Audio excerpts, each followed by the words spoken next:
Hello, good morning, जोहार। मैं संजय और आप देख रहे हैं न्यूज झारखंड।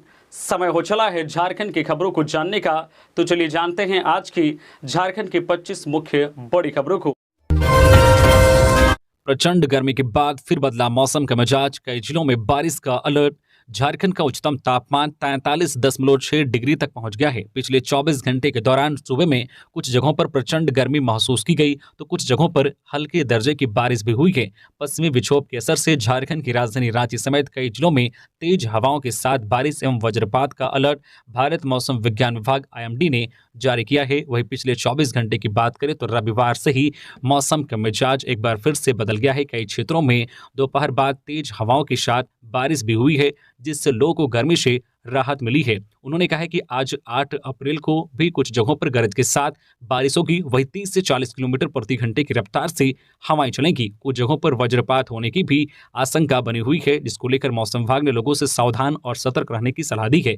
इसी तरह 9 अप्रैल को भी झारखंड के उत्तरी हिस्से में कुछ जगहों पर गरज के साथ छींटे पड़ेंगे। तेज हवाओं के झोंके के बीच वज्रपात होने की भी संभावना है। वहीं अगर बात 10 अप्रैल के झारखंड के मौसम की करें तो प्रदेश के उत्तरी तथा मध्य भागों में कुछ जगहों पर बादल गरजेंगे, तेज हवाएं चलेंगी और बारिश के साथ वज्रपात हो सकता है। वह 11 अप्रैल को भी ऐसी ही स्थिति रहेगी। 8 अप्रैल से 11 अप्रैल को हवाओं की रफ्तार 30 से 40 किलोमीटर प्रति घंटे की रफ्तार रहने का अनुमान है। झारखंड में एक बार फिर से मौसम का मिजाज बदल गया है। लोगों को सावधान और सतर्क रहने की सलाह दी गई है। गर्मी से अभी राहत मिलेगी, लेकिन कई क्षेत्रों में वज्रपात की भी घटना हो सकती है। रोजगार की तलाश कर रहे युवाओं के लिए बड़ी खबर। झारखंड में 410 क्लर्क पदों के लिए निकली भर्ती। झारखंड में 410 क्लर्क पदों के लिए भर्ती निकली है। ये भर्ती झारखंड हाईकोर्ट द्वारा निकाली गई है। इसके लिए आधिकारिक वेबसाइट पोर्टल पर नोटिस जारी किया गया है। इच्छुक और योग्य उम्मीदवार प्रकाशित नोटिफिकेशन को पढ़े और आवेदन की प्रक्रिया को पूरा करें। झारखंड हाईकोर्ट ने 410 क्लर्क पदों के लिए ऑनलाइन के द्वारा आवेदन आमंत्रित किया है। इन पदों पर आवेदन करने के लिए उम्मीदवारों की योग्यता किसी मान्यता प्राप्त संस्थान से स्नातक पास होनी चाहिए। इन पदों पर आवेदन करने के लिए उम्मीदवारों की न्यूनतम आयु सीमा 21 वर्ष और अधिकतम आयु सीमा जो 35 वर्ष निर्धारित किया गया है। इन पदों पर उम्मीदवारों का चयन टेस्ट के द्वारा होगा। इसके बारे में आप अधिक जानकारी के लिए नोटिस देखें। इसके लिए आप झारखंड हाईकोर्ट .nic.in पर जा सकते हैं। आवेदन करने की अंतिम तिथि 9 मई 2024 है। सर्दी खांसी बुखार है तो इस नंबर पर करें फोन, डॉक्टर बताएंगे दवा। झारखंड सरकार ने जारी किया टोल फ्री नंबर। गर्मी लगातार बढ़ रही है, अस्पताल मरीजों से पटा हुआ है। सबसे अधिक सर्दी खांसी बुखार व लू से संबंधित मरीज इलाज कराने पहुंच रहे हैं। हालांकि इस समस्या का समाधान आप घर बैठे कर सकते हैं। जी हां, अगर आपको बुखार हो या फिर सर्दी खांसी, दस्त या फिर अन्य मौसमी बीमारी हो तो अस्पताल जाने की जरूरत नहीं है। आप सीधे 104 नंबर पर फोन करें। यह झारखंड सरकार द्वारा जारी टोल फ्री नंबर है। इस पर फोन करते ही आपका नाम, पता व बीमारी के बारे में पूछा जाएगा। इसके बाद डॉक्टर आपसे बातचीत करेंगे और सभी लक्षण व जानकारी हासिल करेंगे। इसके बाद आपके मोबाइल पर दवा व उसे कैसे खाना है इससे संबंधित जानकारी पहुंच जाएगी। Civil surgeon doctor Jujhar Manjhi ने कहा है कि अभी गर्मी काफ़ी अधिक पड़ रही है। ऐसे में अगर किसी की तबीयत खराब होती है तो व्यक्ति घर बैठे डॉक्टर से बात कर दवा ले सकते हैं। सिविल सर्जन ने कहा है कि गर्मी के दिनों में लू से संबंधित मरीजों की संख्या बढ़ जाती है। ऐसे में लोगों को जागरूक होने की जरूरत है। सभी जो है CHC PSC में ORS काउंटर खोलने का निर्देश दिया गया है। वहीं निजी व सरकारी अस्पतालों में मरीजों के लिए अलग से बेड लगाने का भी निर्देश दिया गया है। आज 8 अप्रैल को लगेगा साल का पहला सूर्य ग्रहण। आज 8 अप्रैल को इस साल का पहला सूर्य ग्रहण लगने वाला है। खगोलीय शास्त्री और वैज्ञानिकों ने कहा है कि यह सूर्य ग्रहण कुछ दुर्लभ संयोग का परिणाम है। बताया है कि सूर्य ग्रहण आज 8 अप्रैल की रात 9:12 पर शुरू हो जाएगा। ग्रहण रात 2:22 पर समाप्त होगा। दूसरे शब्दों में साल 2024 के पहले सूर्य ग्रहण का मध्य समय रात 11:47 पर होगा। वैज्ञानिकों ने कहा है कि यह सूर्य ग्रहण पूर्ण होगा। इसका कुल समय 5 घंटे 10 मिनट का होगा। खगोलीय गणना के अनुसार साल का यह पहला सूर्य ग्रहण हालांकि भारत के किसी हिस्से में दिखाई नहीं देगा, कहा कि इस कारण सूर्य ग्रहण का सूतक काल नहीं माना जाएगा। जानकारी के अनुसार इस सूर्य ग्रहण का आध्यात्मिक, भौतिक, सूतक का प्रभाव या किसी भी जो है प्रकार का धार्मिक प्रभाव नहीं पड़ेगा। लोग अपनी दिनचर्या को सामान्य दिनों की तरह ही जो है पूरा कर सकते हैं। ग्रहण मीन राशि और रेवती नक्षत्र में लगने जा रहा है। कल्पना सोरेन ली उलगुलान की जिम्मेदारी। इंडिया ब्लॉक के नेताओं के साथ बना रही रणनीति। 21 अप्रैल को रांची में होगी रैली।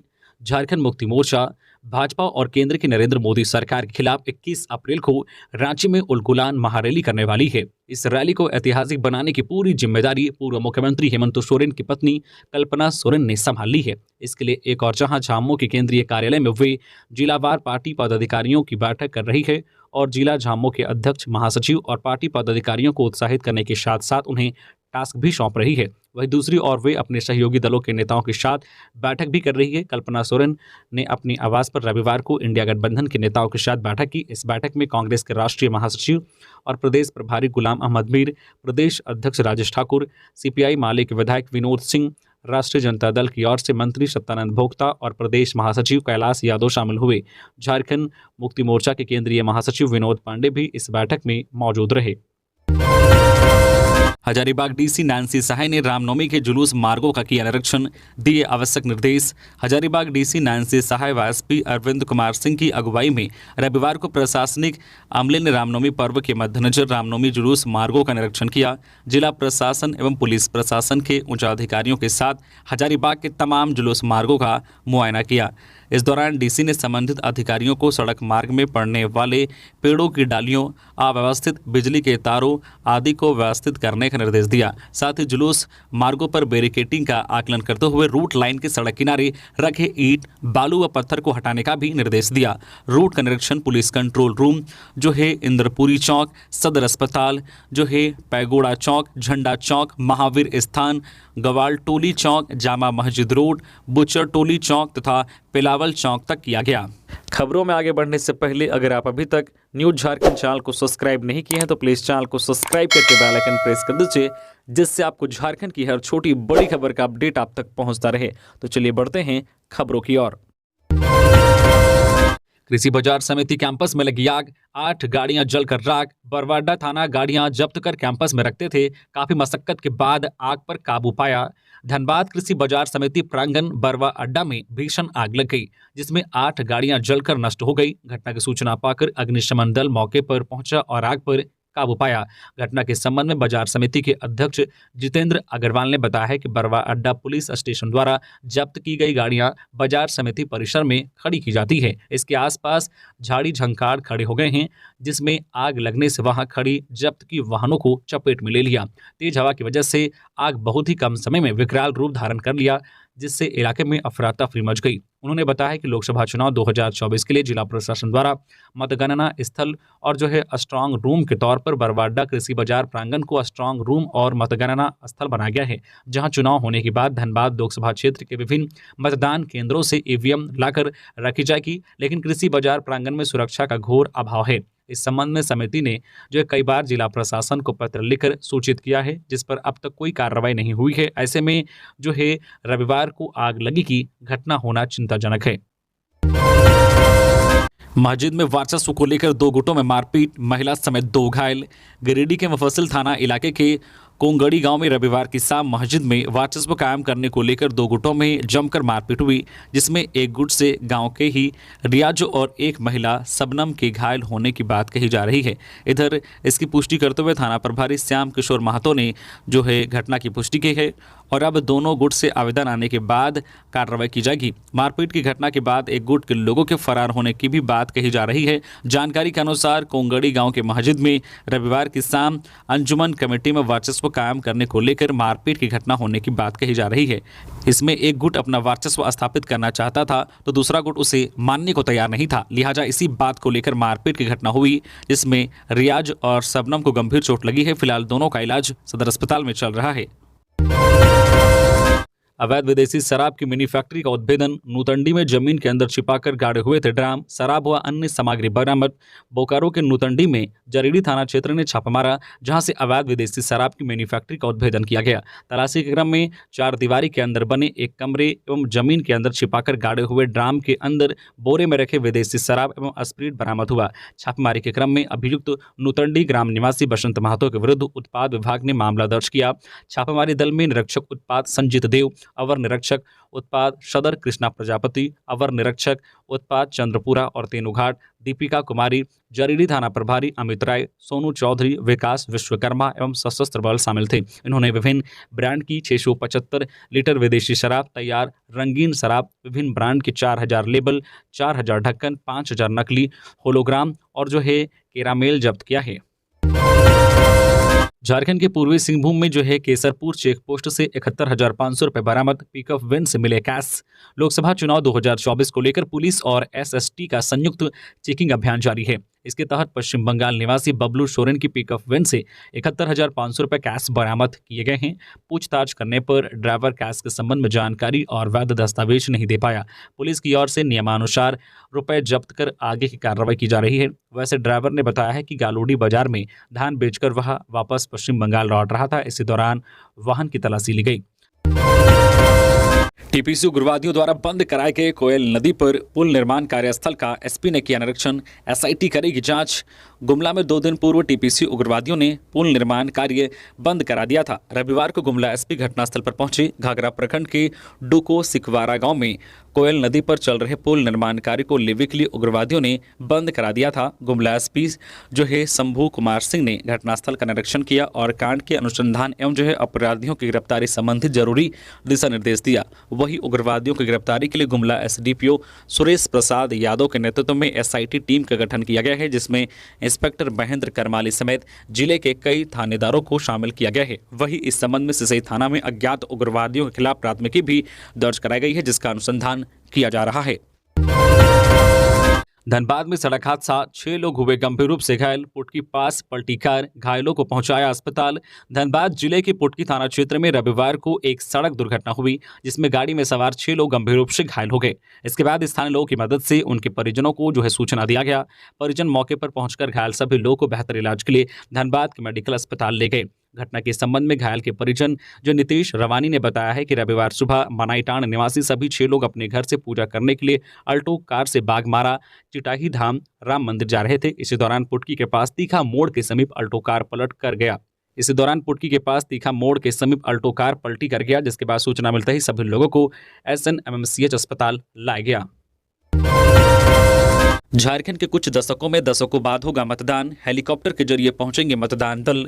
झारखंड के सिंहभूम लोकसभा निर्वाचन क्षेत्र में माओवाद से प्रभावित रहे कई अंदरूनी इलाकों में 13 मई को पहली बार या दशकों बाद मतदान होगा तथा मतदान दलों एवं आवश्यक सामग्री को हेलीकॉप्टर के जरिए इन स्थानों पर उतारा जाएगा, ताकि एशिया के सबसे घने साल जंगल सारंडा में रहने वाले लोग अपने मताधिकार का प्रयोग कर सके। ये चुनाव कर्मी दुरुस्त स्थानों पर 118 बूथ स्थापित करेंगे। पश्चिमी सिंहभूम के उपायुक्त जिला निर्वाचन अधिकारी कुलदीप चौधरी ने पीटीआई भाषा से कहा, हम यह सुनिश्चित करने के लिए प्रतिबद्ध है कि कोई भी मतदाता छूट ना जाए। हमने ऐसे कई क्षेत्रों की पहचान की है जहां पहली बार या लगभग 2 दशक के बाद मतदान होगा, क्योंकि ये स्थान माओवादी उग्रवाद से बुरी तरह से प्रभावित थे। स्थिति में सुधार के बावजूद पश्चिमी सिंहभूम देश में वामपंथी उग्रवाद से सर्वाधिक प्रभावित जिलों में से एक बना हुआ है। पिछले साल यहां माओवाद संबंधित 46 घटनाएं हुई, जिसमें 22 लोगों की मौत हुई। उपायुक्त ने बताया है कि नुगड़ी के मिडिल स्कूल और बोरेरो के मध्य विद्यालय जैसे मतदान केंद्रों पर पहली बार मतदान होगा। विरोध पर गिरिडीह में चंद्र प्रकाश का वादा, बोले बीजेपी के 90% लोग बनेंगे सांसद प्रतिनिधि। गिरिडीह के मधुबन में एनडीए व आजसू प्रत्याशी चंद्र प्रकाश चौधरी का बीजेपी कार्यकर्ताओं ने विरोध किया। कार्यकर्ताओं ने चौधरी पर आरोप लगाया है कि उन्होंने 5 साल तक अपने संसदीय क्षेत्र की उपेक्षा की, उनकी सूद नहीं ली और न ही गिरिडीह में अपेक्षित विकास हुआ है। इस दौरान कार्यकर्ताओं ने शोर शराबा किया और चौधरी के खिलाफ नारे लगाए। मिली खबर के मुताबिक चौधरी को मुश्किल से बोलने का अवसर मिला। बता दें कि मधुबन में चौधरी बीजेपी की विधानसभा स्तरीय बैठक में हिस्सा लेने के लिए पहुंचे थे। शोर शराबा और हंगामा देखते हुए चंद्र प्रकाश चौधरी ने बीजेपी कार्यकर्ताओं को भरोसा दिया है कि अगले टर्म में वे उनकी अपेक्षाओं पर उतरने का भरपूर प्रयास करेंगे। साथ ही आश्वासन दिया है कि जीतने पर वे 90% बीजेपी के लोगों को सांसद प्रतिनिधि बनाएंगे। इसके बाद कार्यकर्ता शांत हुए। चौधरी ने कहा कि आजसू के 10% लोगों को सांसद प्रतिनिधि बनाएंगे। सांसद प्रतिनिधियों को विभिन्न योजनाओं से जोड़ा जाएगा। साथ ही कार्यकर्ताओं से चुनाव कार्य में पूरे उत्साह से जुट जाने के लिए कहा। उन्होंने बीजेपी और आजसू से नए वोटरों को जोड़ने की सलाह दी। अब की बार 400 के पार का नारा बुलंद करने की अपील की। ब्राउन शुगर की तस्करी करने वाले गिरोह पर पुलिस ने कसा शिकंजा, 4 गिरफ्तार। लोकसभा चुनाव के दौरान रांची पुलिस विधि व्यवस्था को कायम रखने के लिए प्रयासरत है। इसे लेकर राजधानी के विभिन्न इलाकों में जांच अभियान चलाया जा रहा है। शहर के चौक चौराहों पर वाहनों की जांच की जा रही है। इसी क्रम में रविवार को रांची पुलिस ने नशीले पदार्थ की तस्करी करते हुए 4 लोगों को रंगे हाथ पकड़ा है। सभी आरोपी ब्राउन शुगर के साथ पकड़े गए हैं। पुलिस पकड़े गए आरोपियों से पूछताछ कर रही है। रांची एसएसपी चंदन कुमार सिन्हा ने रविवार को इस संबंध में प्रेस वार्ता किया। एसएसपी ने बताया कि गुप्त सूचना मिली थी कि शहर के विभिन्न इलाकों में नशीले पदार्थ की तस्करी की जा रही है। उनके निर्देश पर एक टीम का गठन किया गया। गठित टीम द्वारा रांची के कई जगहों पर छापेमारी की गई। इस दौरान रांची के न्यू मार्केट और सुखदेव नगर के ऑटो बस स्टैंड पर 4 लोग ब्राउन शुगर की तस्करी करते पकड़े गए। व्हाट्सएप ग्रुप पर भड़काऊ पोस्ट डालने के आरोपी को पुलिस ने भेजा जेल।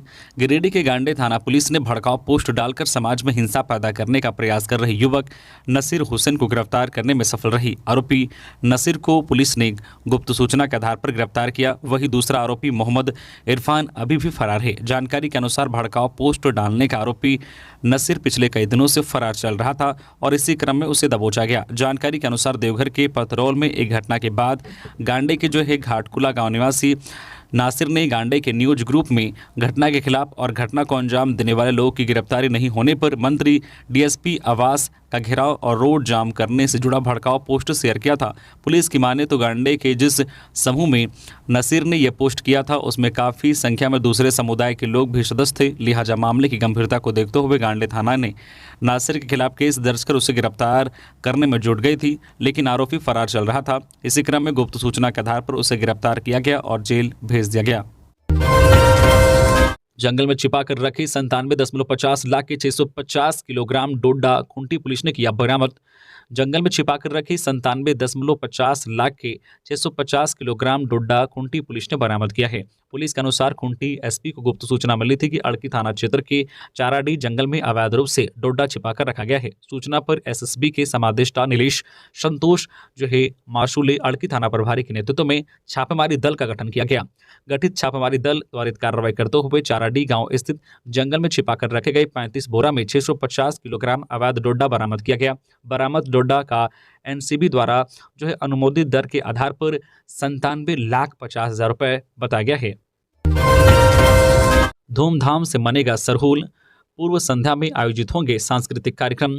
आरआईटी भवन कचहरी परिसर रांची में सरना नवयुवक संघ केंद्रीय समिति की बैठक में सरहुल पूर्व संध्या समारोह की तैयारी समिति को अंतिम रूप दे दिया गया। बैठक की अध्यक्षता संघ के अध्यक्ष डॉक्टर हरि उरांव ने किया। विदित हो कि प्रतिवर्ष की भांति इस वर्ष भी सरना नवयुवक संघ के तत्वाधान में 10 अप्रैल 2024 को दीक्षांत मंडप परिसर रांची विश्वविद्यालय रांची में दोपहर 2 बजे से सरहुल पूर्व संध्या समारोह का आयोजन किया जाएगा। इस अवसर पर सरना फूल पात्रिका 44वें अंक के लोकार्पण के साथ एकल गीत एवं रंगारंग सांस्कृतिक कार्यक्रम का भव्य आयोजन होगा।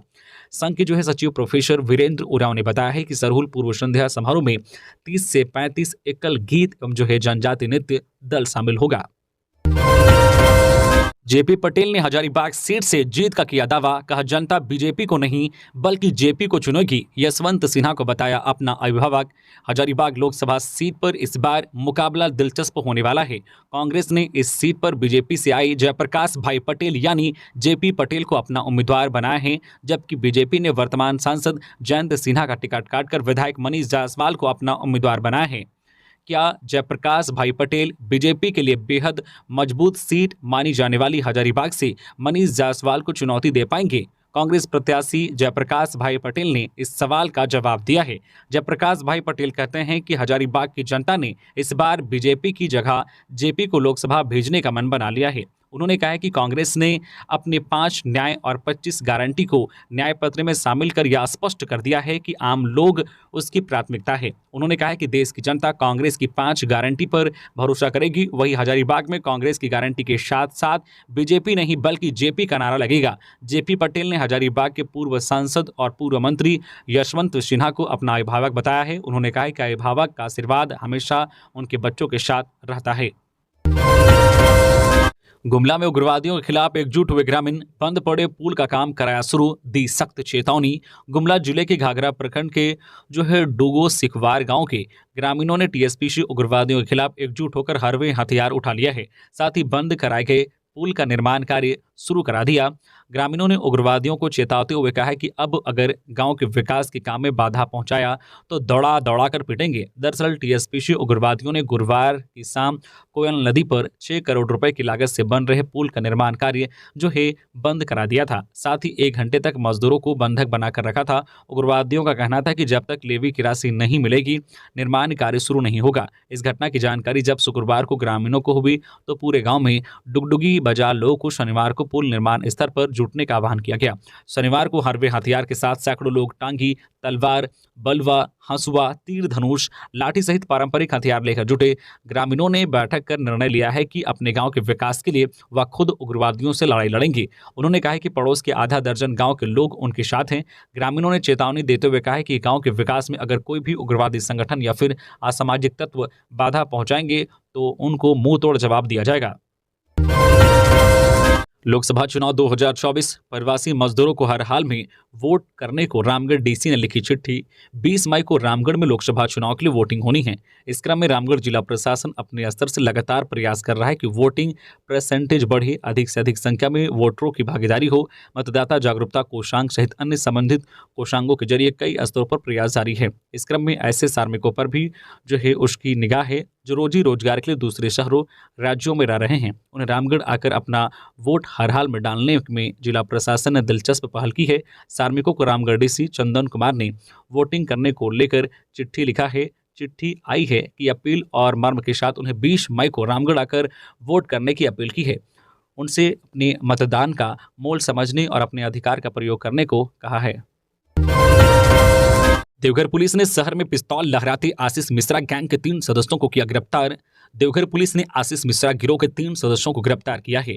6 अप्रैल संध्या गश्ती के दौरान पुलिस को सूचना मिली कि रिखिया थाना अंतर्गत बंधा में संगठित अपराध के गिरोह के सरगना आशीष मिश्रा, संगठन के सक्रिय सदस्य रोशन कुमार झा अवैध पिस्तौल लहराते हुए देखे गए। इस सूचना के आधार पर पुलिस ने त्वरित कार्रवाई करते हुए वरीय पदाधिकारियों को सूचित कर आदेशानुसार रोशन कुमार झा के घर पर छापेमारी किया गया, जिसमें उसके घर जो है बांधा से एक जिंदा राउंड बरामद कर गिरफ्तार किया गया। साथ ही उसके निशानदेही पर अभिषेक कुमार उर्फ अभिषेक कुमार वर्मा के घर से एक देसी कट्टा तथा शुभम कुमार के घर से एक जिंदा कारतूस बरामद कर दोनों को गिरफ्तार किया गया। आशीष मिश्रा की गिरफ्तारी हेतु छापेमारी जारी है। गिरफ्तार जो है आरोपियों के पास से एक देशी कट्टा एवं 2 राउंड गोली बरामद किया गया है। चक्रधरपुर में नकली शराब फैक्ट्री का भांडाफोड़, 4 लोग हिरासत में। पुलिस ने चक्रधरपुर के म्युनिसिपैलिटी हरिजन बस्ती क्षेत्र में नकली शराब बनाने की मिनी फैक्ट्री का भांडाफोड़ किया है। यहां से पुलिस ने भारी मात्रा में बड़े बड़े ब्रांड के नकली शराब से भरी बोतलें बरामद की है। साथ ही नकली शराब बनाने के तमाम सामानों की भी बरामदगी हुई है। जिन सामानों की बरामदगी हुई है उसमें झारखंड सरकार का शराब बनाने की बोतलों में जो लगने वाला स्टिकर भी शामिल हैं। पुलिस ने इस मामले में 4 लोगों को हिरासत में लिया है और चारों से पूछताछ की जा रही है। हिंदू नववर्ष यात्रा की तैयारी पूरी। डिमना के सुभाष मैदान से निकलेगी यात्रा, भव्य होगा कार्यक्रम। जमशेदपुर में हिंदू नववर्ष यात्रा की तैयारी पूरी कर ली गई है। मानगो के डिमना स्थित सुभाष मैदान से नववर्ष यात्रा निकाली जाएगी। इसको लेकर रविवार को साक्षी स्थित एक होटल में प्रेस वार्ता का आयोजन किया गया। हिंदू नववर्ष यात्रा के अध्यक्ष रामबाबू तिवारी ने बताया है कि यात्रा का उद्गम स्थल डिमना के सुभाष मैदान से भगवा स्नान हेतु सज धज कर तैयार है। वर्ष 1992 से हिंदू नववर्ष की यात्रा निकाली जा रही है और तकरीबन विगत कुछ वर्षों से इसकी भव्यता और बढ़ी है। यात्रा के पूरे मार्ग को भगवा ध्वज से पाट दिया गया है। अयोध्या में रामलला की वापसी के बाद इस बार इसे और भव्य रूप से मनाया जा रहा है। आयोजकों ने कहा है कि यात्रा की तैयारी पूरी कर ली गई है। उन्होंने कहा है कि 1 जनवरी को मनाए जाने वाला नया साल जो है पाश्चात्य सभ्यता को दर्शाता है, जबकि सनातनी संस्कृति के अनुसार चैत्र माह के शुक्ल पक्ष प्रतिपदा की तिथि में नववर्ष की शुरुआत होती है। इसी संस्कृति को नई पीढ़ी तक पहुंचाने हेतु इसका आयोजन हर वर्ष किया जाता है। तो ये थी आज की झारखंड की टॉप बड़ी खबरें। इसी तरह से झारखंड की हर छोटी बड़ी खबर देखने के लिए आप हमारे चैनल न्यूज झारखंड चैनल को सब्सक्राइब करके बेल आइकन प्रेस कर दीजिए, जिससे झारखंड की हर छोटी बड़ी खबर का अपडेट आप तक पहुंचता रहे। तो अभी के लिए बस इतना ही, हमें दीजिए इजाजत, फिर मिलते हैं नेक्स्ट खबरों के साथ। धन्यवाद।